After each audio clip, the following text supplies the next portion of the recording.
Yesterday, I received an apology from someone named Elizabeth Simons. It's very short. Let me read it to you. She says, "I've deleted a tweet that suggested the Christchurch terrorist was incited by Rebel News to commit violence. I did not have evidence to support that and apologized to Rebel News." That apology went up on Twitter yesterday. She had made those disgraceful, defamatory accusations against us back in December, more than 4 months ago. I'm not going to read her original smear. It was so gross. And as you can see, even she admits she just made the whole thing up. There's a word for someone like that. She's a liar. I asked her to apologize and correct it months ago. She refused. It was only after I sued her that she grudgingly admitted that she lied about the whole thing. She simply made it up. She didn't have any evidence other than her own hatred. What a hateful little woman. And she only gave up that hate when she realized that if she didn't admit she's a liar now, a judge would probably come to that conclusion a year from now, and that would be worse. She was holding on to her hatred for me and Rebel News so tightly, it was only that fear that made her apologize, fear and hatred.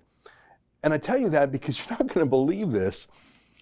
She's the deputy director of the Canadian Anti-Hate Network. I know you think I must be kidding. Someone so full of hatred like Elizabeth Simons that she would baselessly accuse someone of being a terrorist. I mean, someone who hates so deeply that she hangs on to a lie for 4 months, knowing she made it up. That's the deputy director of something called the Canadian Anti-Hate Network? Surely that's got to be an ironic joke. Well, it's not a joke, but it is deliberately deceptive. Just like the phrase Antifa, you know, that's actually short for anti-fascist. But we've all watched how Antifa, in fact, are the new fascists. They dress in black, they go out at night and burn and riot and loot. That's fascism because they do it for their hard left-wing politics. But it's not a joke that they call themselves Antifa. It's disinformation, it's misdirection. It's to throw their critics off balance. So that when you say, wow, look at those fascist street thugs, they say, well, you must be wrong because we call ourselves Antifa. We can't be fascist. No, you are. You're just lying about your name. Same thing here. Some of Canada's most hateful extremists on the left have created this lobby group called the Canadian Anti-Hate Network in precisely the same manner. Their name is false advertising. Even the word Canadian in their name is false. There is no real Canadian support for these smear merchants. People don't like liars much. They were literally started with a grant from a U.S. smear group that specializes in accusing conservatives of being racist. Here's the TVO story about how they were starting. Let me quote. While they're still fundraising for a set of permanent research staff, they've received a startup grant from the SPLC. That's the Southern Poverty Law Center. It's an American political war room with a sordid history of just making up smears too. For example, there's this wonderful progressive Muslim broadcaster and activist in the United Kingdom named Maajid Nawaz. I've mentioned him before, especially on my Noon Hour live show. He's very pro-Western, very fair-minded. He's against radical Islam. I really like him. Well, the SPLC smeared him, and they called him, you guessed it, a terrorist. They're a little bit Islamophobic over there at the SPLC. Well, he sued them, and they were stubborn at first, just like their Canadian branch plant was, but then the SPLC gave him a groveling apology and one of the largest defamation settlements I've ever seen. Let me quote from the SPLC's website. As part of our settlement, we have paid $3.375 million to Mr. Nawaz and Quilliam to fund their work to fight anti-Muslim bigotry and extremism. It looks like the SPLC and their Canadian branch plant still haven't learned. So who is this Canadian anti-hate network that is actually an American hate network? Who is this Elizabeth Simons who smeared us? I should tell you, that she isn't just full of hatred and she isn't just a deep-seated liar. I think she's a bit of a coward too. She hid from us when we tried to sue her. And when we found her, she put up that apology tweet very briefly, just long enough to take a screenshot of it for later use. And then she deleted it and shut down her whole Twitter account from which she had smeared us. What a weird little coward. What a weird thing to do. I demanded that she put the account on Twitter back up and republish that apology and keep it up for at least 90 days. I'm pleased to say that in the last 24 hours since she did acquiesce to my demands, according to Twitter analytics, my tweets about her grudging apology have been seen more than 1 million times. So her attempt to hide her disgrace was foiled. But look, it's not illegal for Elizabeth Simons to be a coward or to be full of hatred, although she argues for people to be jailed for their hatred. Look, those are human emotions, and they shouldn't be criminalized. But what Elizabeth Simons tried to do to me in Rebel News, she's done time and again to any conservative in Canada that she hates. And by that, I mean she smears them as extremist or violent or racist. She'll even suggest terrorism if she thinks she can get away with it. For example, those gentle souls at Grace Life Church out in Edmonton, I don't think Elizabeth Simons has ever been there. I'm pretty sure she hasn't. But she said that people who support them are extremists and racists. Here's an example in an Airdrie newspaper, but I've seen this elsewhere. She said, "It would be accurate to say that the event attracted far-right and right-wing conspiracy-minded individuals for sure," said Elizabeth Simons, the deputy director of the Canadian Anti-Hate Network, who was monitoring the crowd. I actually think that's a lie too. I don't think she was even there to monitor the crowd. The thing is, now that we know she's a confessed liar, you really can't trust anything she says, even basic facts, can you? I'll quote some more.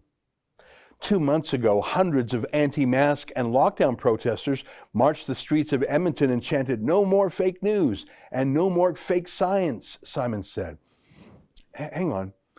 You, Elizabeth, just admitted to creating a fake news story about Rebel News. You just admitted to making it all up. And you wonder why people call you fake news? I guess it stings, right? Or look at this. She also smeared the pro-oil patch folks at United We Roll. And look at this. She smeared the Wexit folks as racist. She said people who are against lockdowns and extreme pandemic measures are racist. I get the feeling she calls anyone she doesn't like a racist. Let me quote, "According to Simons, far-right and white nationalist groups and supporters are directly involved in organizing many similar rallies across Canada. It's hugely concerning seeing this trend right across the country," she said. She just calls everyone racist. And she even says that there are plans to have a terrorist-style attack on Parliament, not by Muslim terrorists who actually did attack Parliament, you might recall a few years back, but by conservatives. Are you noticing a trend here? Ever since that U.S. hate group, the SPLC, set up this ironically named Canadian Anti-Hate Network, they've been smearing Canadian conservatives as racist and violent. Here they are smearing the Manning Foundation. That's Preston Manning's group. It's hardly right-wing, really. And here they are attacking the Conservative Party of Canada itself. Look, I haven't read every word on their hate site, but they only seem to accuse conservatives and Christians of hate, and me too, I'm Jewish, but never leftists, including the troubling wave of anti-Semitic hate on the left. And in terms of extremism, they don't have a lot to say about extremist Islamic-inspired terrorism or even Sikh extremists or Tamil Tiger extremists, none of that. It's almost as if they only exist to smear, Justin Trudeau's enemies and no one else. And it appears that way because they signed a contract with Trudeau to do so. And I have a copy of that contract right here. for $268,000 of your tax money. Trudeau's Heritage Department, that's the one run by Stephen Guilbeault, the convicted criminal, the would-be censor, he gave these little haters, including Elizabeth Simons, $268,000 explicitly to smear Trudeau's enemies. I'll take you through the contract. You can see right there at the top, it's a contract between the Government of Canada and the Canadian Anti-Hate Network. And if you look at paragraph 2, you can see the amount, $268,400. And the purposes are described in Annex A of the contract, so it's an attachment. Let's go there now. The Canadian Anti-Hate Network, this is what they're being paid to do, will increase the organization's capacity to counter online hate by hiring 14 members to carry out the monitoring of extreme right groups, report on their activities, and file complaints with law enforcement.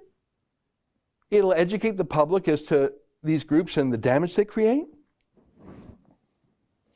So the Government of Canada, Justin Trudeau and Stephen Guilbeault are using tax dollars to pay this anti-hate group to spy on people?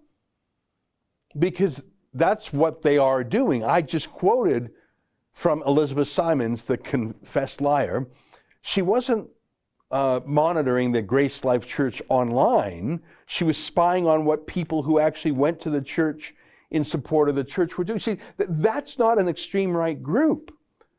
They're a church. People of all political stripes are there. I went to that church. Lots of hugs. No one actually talked politics at all when I was there.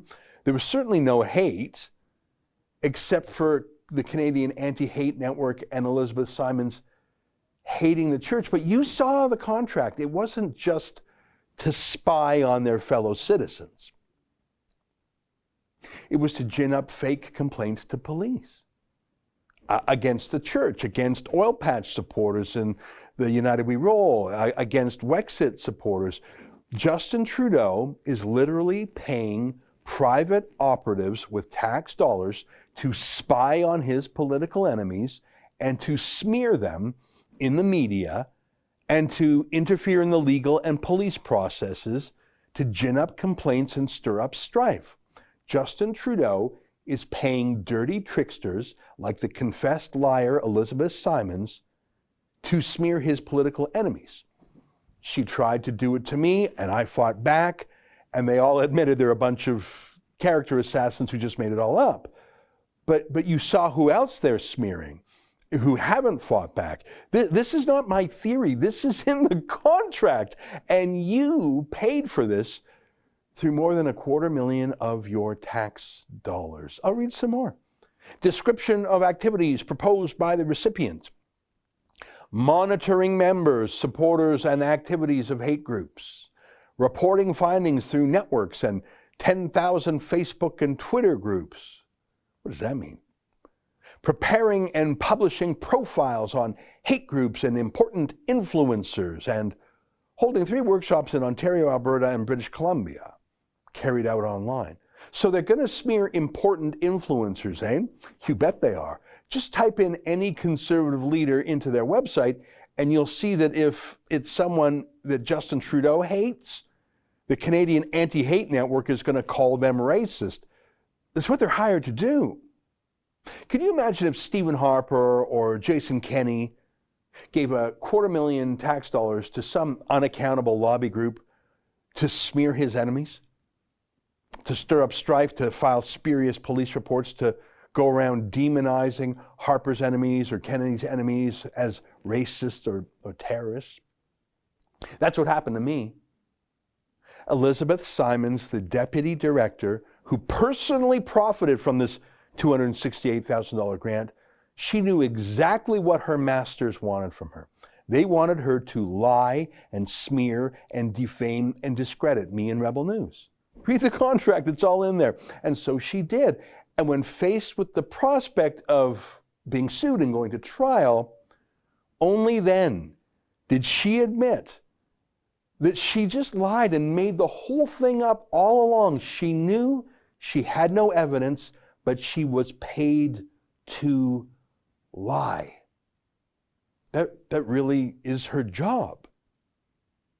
Now, if someone here at Rebel News had made such a staggering and malicious smear against someone, knowing they had no evidence, calling someone a terrorist, and then hid from accountability for months, I really think we'd have to fire that person. But of course, that's because we don't call people terrorists unless we have evidence they're terrorists.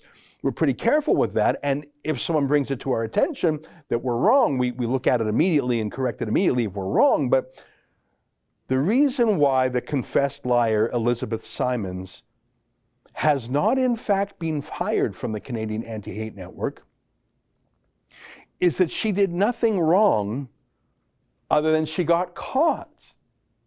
I mean, look at this notorious board of directors of the Canadian Anti-Hate Network, including Richard Warman, the disgraced censor who turned the Canadian Human Rights Commission into his own personal piggy bank by prosecuting his personal enemies for profit. His misconduct is why Parliament actually voted to remove the censorship power from the Canadian Human Rights Commission.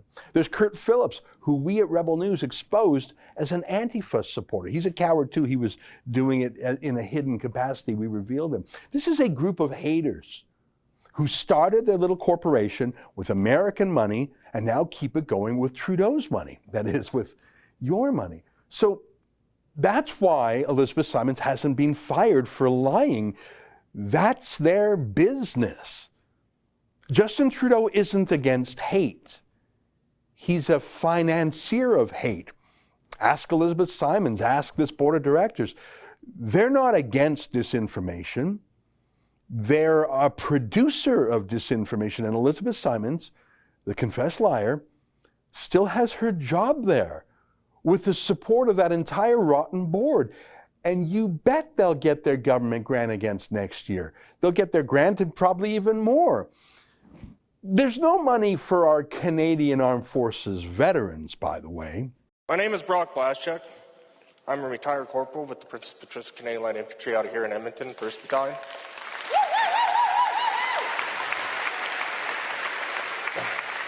I served in the Canadian Armed Forces for 7 years. I deployed in Afghanistan back in 2009 until April 3rd, where I was obviously severely wounded by a roadside bomb or improvised explosive. As you can see, I've lost my left leg. I have 58% soft tissue loss and 88% nerve damage on my right leg. Back in August 24th, 2015, you made the promise, and I'll quote it here, "No veteran will be forced to fight their own government for the support and compensation they have earned." Yet you are still currently in a legal battle with veterans regarding equal support and compensation to their peers. You have ISIL or ISIS members coming into a reintegration program. You did a backdoor deal with Omar Khadr with not even stepping into the courtroom. Because honestly, Mr. Prime Minister, I was prepared to be injured in the line of duty when I joined the military. Nobody forced me to join the military.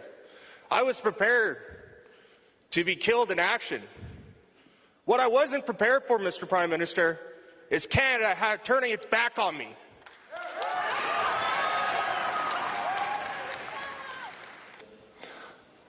On a couple of elements you brought up. First of all, why are we still fighting against certain veterans groups in court?